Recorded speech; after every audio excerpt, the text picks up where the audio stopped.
Dad-perfect revenge. 2 days after I signed a check for $80,000 for my son's wedding, the manager of the reception venue called me. His voice was low, almost a whisper. He said, "Mr. Graves, please don't put me on speaker. We went back through the security camera footage from the private dining room last night. You need to come see this yourself. Please come alone and don't tell your wife anything. My name is Leonard Graves. I'm 67 years old. I built Graves Freight and Transport from one broken-down truck and 30 years of mornings that started before the sun came up. I've negotiated with men who wanted to put me out of business. I've weathered recessions, fuel crises, and contracts that fell apart overnight. I thought I had a pretty good read on people. I was wrong about the ones closest to me. I was sitting at the kitchen table with my coffee when Rodney called. Rodney had managed the banquet operations at Clover House for 10 years. Professional, reliable, not the type to get into other people's business. So when I heard the shake in his voice, something in my stomach dropped straight down. Gloria was in the next room. I could hear her humming to herself while she arranged flowers on the sideboard. White lilies, the same ones she orders every week like clockwork. 38 years I'd woken up next to that woman. 38 years I thought I knew exactly who she was and what she was about. I told her the call was from my insurance broker. Then, I grabbed my keys and walked out to my truck. Rodney met me at the side entrance of the venue, away from the parking lot. He looked like he hadn't slept. He walked me back through the kitchen corridor to a small security office, sat me down in front of a monitor, and hit play without saying a word. The timestamp read 11:52 p.m., about 45 minutes after the last guests had cleared out of Darnell's wedding reception. The private dining room was supposed to be empty. The cleanup crew wasn't due until morning. The door opened. Gloria walked in. No limp. She'd been complaining about her knee all week, enough that I'd offered twice to get the car and bring it around front. She walked straight to the bar cart and opened a bottle of champagne like she'd done it 100 times in that room. Confident, relaxed, a completely different woman than the one who'd squeezed my arm and cried during the toast 2 hours earlier. A minute later, another figure came through the door. Carlton Webb. Carlton had been my company's head accountant for 8 years. I trusted that man with everything. Payroll, contracts, quarterly filings, end-of-year taxes. He sat at my right hand in every financial meeting I'd had for nearly a decade. He called me Leonard. He came to our 4th of July cookout every year. His kids sent me a card last Christmas. He closed the door behind him. Gloria handed him a glass. To the man who never looked up from his invoices long enough to see what was happening right in front of him, she said. They clinked glasses. I sat in that chair and felt something go very quiet inside me. Not panic, not rage, something colder than either of those. The video kept playing. Gloria sat down on the couch and kicked off her heels. Carlton loosened his tie. They talked like two people who'd been waiting a long time to finally exhale.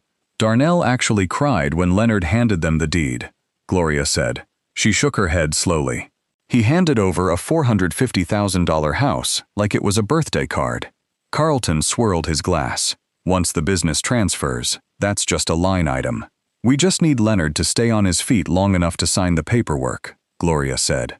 After that, she paused, took a sip. His heart can do whatever it wants. Rodney reached over and stopped the video. He looked at me. He didn't say anything. He didn't need to. I asked him for a copy of footage. He handed me a flash drive he'd already prepared. I thanked him. I shook his hand. I told him he'd done the right thing, and that I wouldn't forget it. Then I walked back out to my truck and sat in the parking lot while the morning traffic started building on the overpass above me. I didn't cry. I didn't hit the steering wheel. I just sat there and let it settle. 38 years. The lilies, every week.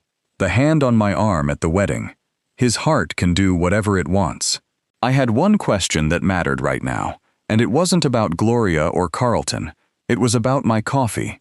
The cup that was sitting on the counter every single morning when I came downstairs. The one she made before I was even fully awake.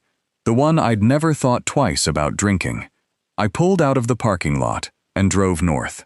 I didn't go home. I had a stop to make first. Philip Garrett ran a private diagnostics lab that I'd helped keep open 6 years ago when his university grant got cut.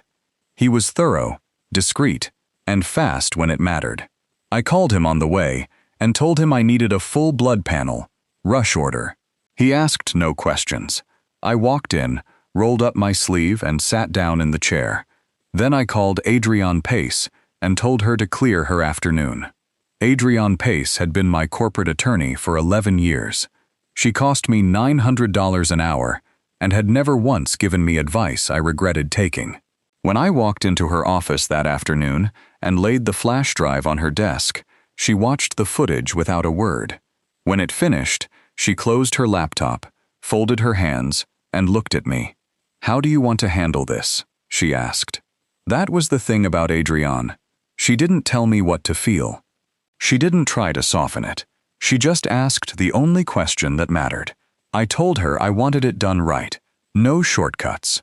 I wanted every account frozen quietly. No notification sent to the house address. I wanted a full forensic audit of Carlton's work going back 8 years. And I wanted a trust structure ready to transfer the company the moment we had enough to walk into a courtroom. She started making calls before I was out of my chair. Philip called me at 4:30 that afternoon. He said my warfarin levels were running at 4 times the therapeutic range. I'm not prescribed warfarin. I'm not on any medication that interacts with it.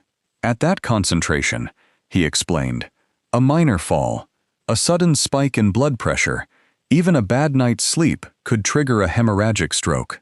It would look like what happens to a 67-year-old man who worked too hard and didn't take care of himself. It would look like nobody's fault. I sat in my truck in Philip's parking lot for a few minutes after I hung up. I thought about every morning for the past I didn't know how long, every cup of coffee waiting on the counter, every time Gloria told me to slow down, that the stress was bad for my heart. Every time I thought that was her way of looking out for me. I drove home. I kissed her on the cheek. I told her I was tired. I went to bed early and lay there in the dark, listening to her move around the house below me. The next morning, I came downstairs. The coffee was on the counter. I thanked her for it. I carried it to the den, set it on the side table, and switched it out for a glass of water when she went to check the mail. I did the same thing the next day and the day after that. I bought a button camera, the kind that mounts flush with a shirt button, and started wearing it. Day 3. I ran into Carlton at the diner near the office. It wasn't accidental. I knew his schedule better than he thought I did. I told him I'd been feeling worn down since the wedding, that I was thinking seriously about stepping back from the business. I said I was tired of carrying the weight alone. He kept his expression steady, but his eyes moved just a little too fast, the way they do when a man is running numbers in his head while trying to look relaxed. "You've earned the rest, Leonard," he said. "Let the people around you step up. You don't have to hold everything together by yourself." I nodded slowly. I told him that sounded like the right call. That same week I had lunch with Vivian, Darnell's wife. I kept it casual. Told her I was thinking about restructuring the company trust to make sure the family was protected long-term. I asked for her thoughts, said I valued her perspective. She was measured at first, careful. But greed has a way of outrunning caution, and within 20 minutes, she was telling me that the business should move into a joint family account, one she and Darnell could access when the time was right. She said it like she was doing me a favor, like she was the one looking out for the family. I asked her what she meant by when the time was right. She smiled and said, "When you and Gloria are ready to fully let go." The button camera caught every word. 2 days later, Adrienne called me into her office. The forensic accountant she'd brought in had gone through Carlton's records line by line. Over 14 months, Carlton had moved $210,000 out of the company's operating account through 3 separate shell transfers. Small amounts, patient, spread across enough entries that a routine quarterly review would never catch it. The kind of work that takes planning. The kind of plan you only make when you're very sure about how things are going to end up. I sat at Adrienne's conference table and looked at the documents spread out in front of me. column after column of dates and amounts and account numbers. 8 years of Monday morning handshakes. 8 years of Christmas bonuses. 8 years of a man sitting inside my business and quietly preparing for the day I wouldn't be there to ask questions. Adrian asked me if I was ready to move to the next step. I told her I needed 1 more week. She asked why. I told her I had a company anniversary dinner to plan. Graves Freight and Transport had been running for 30 years. I'd been putting off the celebration for months. Too busy. Too much going on with the wedding preparations. Now, I had a very specific reason to stop putting it off. I wanted the right people in the room. I wanted the right setup. And I wanted every single person who had ever trusted my name to be sitting there when the truth came out. I called the venue. I called the AV company. Then I called Bernard Holt. Bernard Holt had been chief of police in our district for 12 years. We'd known each other longer than that. Back when he was still in a patrol car and I was still driving my own routes, he was the kind of man who listened to everything before he said anything. When I sat across from him and walked him through the footage, the blood work, the financial records, and the recorded conversation with Vivian, he didn't interrupt once. When I finished, he was quiet for a moment. Then he said, "Leonard, what do you need from me?" I told him I needed 4 officers in plain clothes at the anniversary dinner. I needed arrest warrants ready for Gloria and Carlton. And I needed him to trust me on the timing. I would give him a signal and not before. He looked at me for a long moment. Then he nodded and said he'd be there himself. I spent the next few days getting the dinner ready. 80 guests, business partners, clients, the bank contacts I'd worked with for 20 years, a handful of long-term employees who had been with me since the early days. I told Gloria it was going to be a proper celebration. 30 years was worth marking. She said she agreed completely. She seemed genuinely happy about it, which told me everything I needed to know about how confident she was that things were already going her way. The night before the dinner, I drove out to a lot on the east side of Houston and picked up a 1969 Chevrolet C10. Cherry red, original interior, engine rebuilt, but still sounding exactly the way it was supposed to. I'd wanted that truck since I was 30 years old. Gloria always said it looked cheap, said it didn't fit the image of a man in my position. I'd let that go for 37 years. I paid cash and drove it back to a friend's garage, where it would wait until the next night. The day of the dinner, Gloria wore her navy dress. She put her arm through mine as we walked into Clover House and told me she was proud of everything I'd built. I told her that tonight, everyone was going to see exactly what this family was made of. She smiled and said she couldn't wait. We sat down to dinner. I was calm. I ate. I shook hands. I made small talk with people I'd known for decades. Gloria worked the room the way she always did. Gracious, warm, the picture of a woman who had stood beside her husband for 38 years and earned every bit of what that meant. Carlton arrived late and took his seat near the back. He caught my eye across the room and raised his glass slightly. I nodded back. After the main course, I stood up. I thanked everyone for coming. I said 30 years was a long time to be in business, and that a company didn't survive that long on paperwork and contracts alone. It survived on trust, on the people who showed up every day and did what they said they would do. I said tonight I wanted to share something that captured what Graves Freight was really built on. Then I nodded to the AV technician, and the lights went down. The first 90 seconds of the presentation were real. Old photographs, the first truck, the first job site, the early crew. People in the room smiled. A few of the long-timers laughed at how young everyone looked. Then the Clover House footage came on. The room went quiet, the way a room goes quiet when something is wrong, but nobody is sure yet what it is. Then Gloria's voice came through the speakers, clear and steady, talking about the $450,000 house like it was an investment vehicle, talking about the business transfer, saying the words his heart can do whatever it wants, in a room full of people who had shaken my hand and meant it. I watched the faces around the tables. I watched the confusion become understanding. I watched people who had known Gloria for years go very still. Gloria stood up. "Leonard," her voice came out sharp, Turn that off right now. I looked at her across the room. Sit down, Gloria. She didn't sit. She looked around for support, a friendly face, someone who would step in. Nobody moved. Carlton pushed his chair back. He got about 2 feet before Bernard's officers were on either side of him. I let the footage finish. Then Adrian pulled up the financial records on screen. 14 months of transfers, the shell accounts, the amounts, the dates.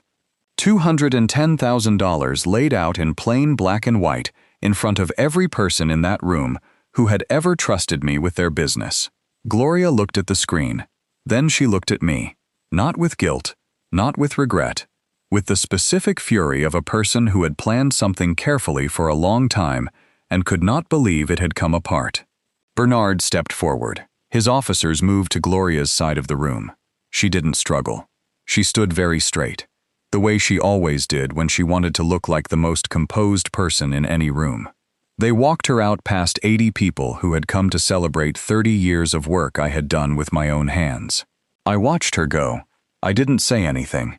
There was nothing left to say. The room stayed quiet for a long moment after the doors closed behind her. Then the low murmur started, the sound of 80 people trying to process what they had just watched. I didn't try to fill the silence. I let it sit. Adrian was already at a side table near the back wall. Paperwork laid out in front of her. The formal trust transfer documents. The board structure. Everything that needed a signature before the night was over. I walked over, read through each page the way I always do, slowly, every line, and signed where she pointed. Graves Freight and Transport passed into an irrevocable trust managed by 3 people, none of them named Graves. People who had earned it. People who showed up when it wasn't convenient and did the work without being asked twice. That was always the only qualification that mattered to me. I just hadn't applied it close enough to home. When I looked up from the last page, Darnell was standing a few feet away. He'd been waiting. He wasn't sure if he had the right to approach, and that uncertainty was written all over him. Darnell was 34 years old. He had his mother's patience, and I'd always thought my stubbornness, but stubbornness without direction is just a man standing still, and that's mostly what Darnell had done his whole adult life, waited for things to be handed to him, without ever asking whether the hand doing the giving had good intentions. He didn't try to explain himself. He didn't make excuses. He just stood there and looked at me like a man who had finally understood something too late. I put my hand on his shoulder. I told him the house was still his. I wasn't taking that back. I gave it to my son, and whatever else had happened, he was still my son. That didn't change, but the business, the accounts, the rest of it, that was gone. Not as punishment, just as reality. You don't hand the keys to someone who watched the door get broken down and said nothing. He nodded. His jaw was tight.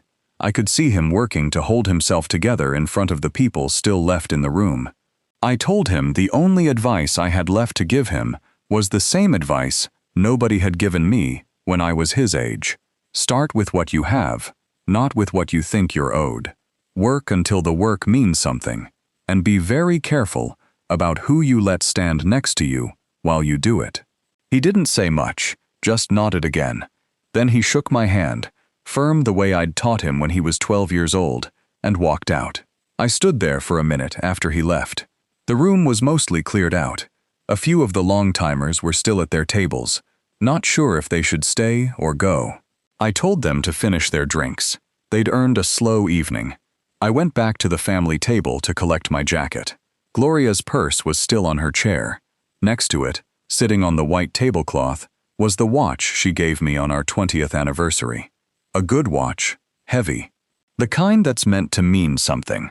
I had taken it off earlier in the evening and set it down when I went to check the AV setup. I hadn't put it back on. I looked at it for a moment, then I left it there and picked up my jacket. Outside, the Houston night was warm and thick, the way it gets in late spring. The kind of air that reminds you the city is built on flat land and doesn't apologize for it. The parking lot was mostly empty. A few of the last guests nodded to me as they passed. A couple of them shook my hand without saying anything, which was exactly right. Parked under the lights at the far end of the lot was the C10 cherry red chrome bumper catching the light, sitting low and steady the way those old trucks do, like they're not in any particular hurry, but they'll outlast everything around them. I'd had it detailed that afternoon. It looked exactly the way I'd pictured it for 37 years. Every time Gloria said it was the wrong image for a man in my position, as if I'd spent 30 years building a freight company to worry about image. I unlocked it and climbed in. The seat was worn leather, soft in the right places. The steering wheel was the original. Thick, simple, no screens or sensors, or anything that needed a software update. The dash smelled like old vinyl, and something faintly like motor oil, which has never once in my life been a smell I minded. I turned the key. The engine came up on the first try, a low, steady rumble that you feel in your chest before you hear it with your ears. I sat there for a moment with my hands on the wheel and let it idle.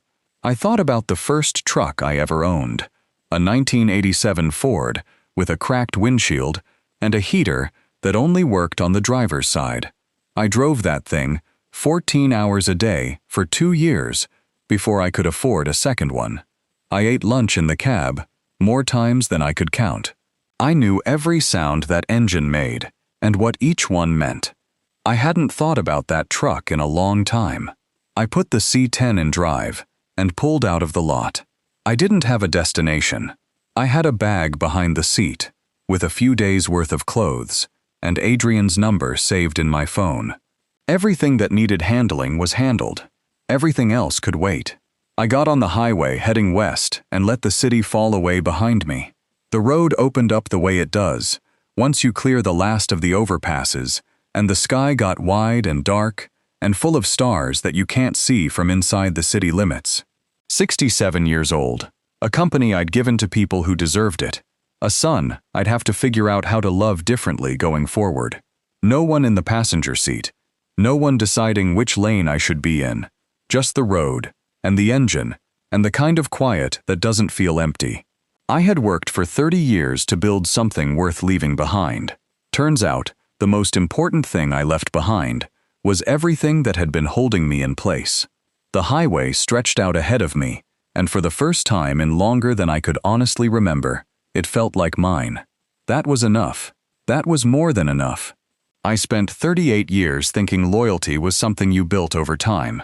What I learned is that time just makes a betrayal more expensive. It doesn't make the person more trustworthy. Watch what people do when they think you're not looking. That's the only resume that matters. The hardest thing a man can do isn't starting from nothing. I'd done that at 30, and I knew how. The hardest thing is walking away from something you built with your own hands, because the people inside it stopped deserving it. But once you do it, once you actually let go, you find out the weight you'd been carrying wasn't the business. It was the wrong people.